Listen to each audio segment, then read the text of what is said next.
Barbra Streisand, the indomitable force of stage, screen, and song whose career spans over 6 decades, has never shied away from speaking her truth, even when it ruffles feathers in Tinseltown's gilded halls.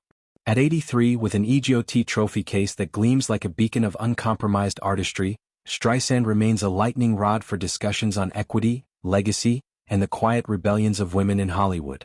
Her recent revelation about being underpaid in the blockbuster Meet the Fockers franchise, a confession dropped with the casual candor of a chat over coffee, has ignited fresh debates on gender disparities that, while improved, still linger like stubborn ghosts in the industry.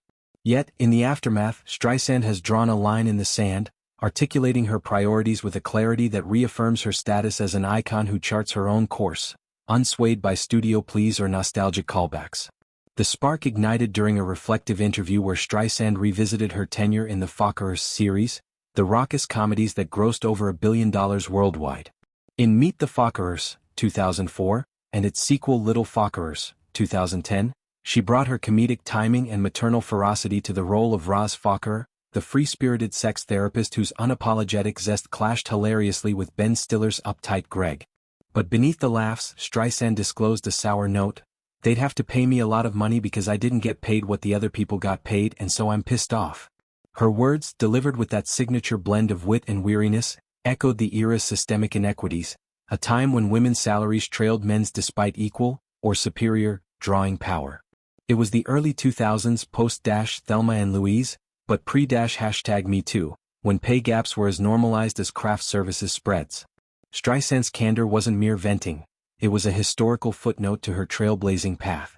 As director, producer, and performer, she's long advocated for fair treatment, from insisting on creative control in Yentl, 1983, to launching her own label to retain royalties. The Fockers slight, though, stung because it undercut the collaborative joy she described in On-Set Memories, impromptu song sessions with Dustin Hoffman or ad-libbed zingers with De Niro. It was during a time when women were underpaid as compared to men, she contextualized, her voice a masterclass in measured indignation. Yet, grace notes followed. Ron Meyer, then head of Universal, sent a bonus check as a gesture of goodwill. "It was very sweet," Streisand allowed, a rare olive branch in her narrative of negotiation.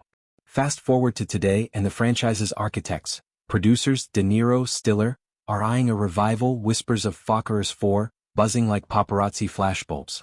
The pitch: a multi-generational romp introducing Ariana Grande as a fresh face, perhaps a tech-savvy in-law shaking up the Focker clan. Box office logic dictates Streisand's return. Her Roz remains a fan favorite, her presence a guarantee of headlines and ticket sales. But sources close to the production, speaking to Radar Online, reveal mounting anxiety.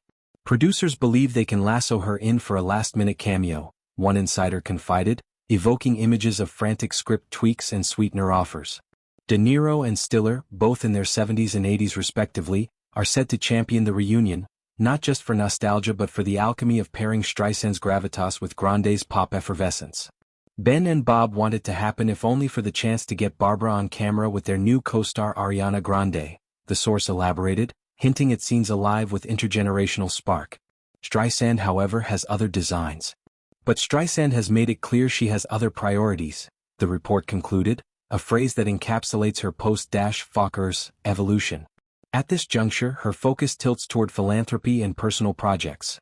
The Streisand Foundation's environmental grants, her memoir, My Name is Barbra, 2023, that dissected fame's facets, and quiet collaborations with emerging artists.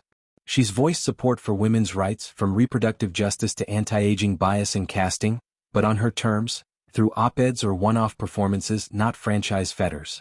The Underpaid Remark, shocking in its bluntness, serves as a fulcrum, a reminder that her value isn't negotiable and her time is finite. Declining a cameo isn't pettiness, it's principle, a refusal to cheapen her legacy for a quick payday. This stance ripples through Hollywood's undercurrents. For Grande, 32 and riding high from Wicked, a Streisand nod could be career catnip, blending Broadway roots with comedic chops. Yet, Streisand's demurral underscores mentorship's nuances, offering wisdom without endorsement. De Niro, her Fockers foil and fellow method maven, might pine for the camaraderie, but Streisand's priorities prioritize autonomy. She's no stranger to reboots. Her Funny Girl stage revival in the 60s defied odds.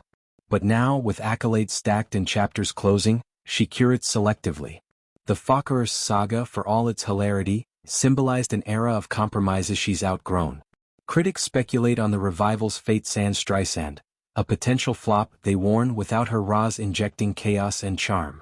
Stiller's Rye Everyman has carried sequels, but the magic was ensemble alchemy. Producer's lasso strategy, dangling Grande's star power, betrays desperation, a bid to lure via flattery. Streisand's response? Silence that's eloquent, her priorities a blueprint for aging gracefully in an industry that discards with haste. It's a masterstroke. By opting out, she spotlights the very inequities she decried, pressuring the machine to evolve. In quieter moments, Streisand reflects on her journey, from Brooklyn Belter to Beverly Hills auteur. The Underpaid Remark, shocking yet unsurprising, humanizes her mythos, revealing the steel beneath the sequins. As Fokker's 4 dangles, her clarity shines. Legacy over lucre, art over assembly line antics.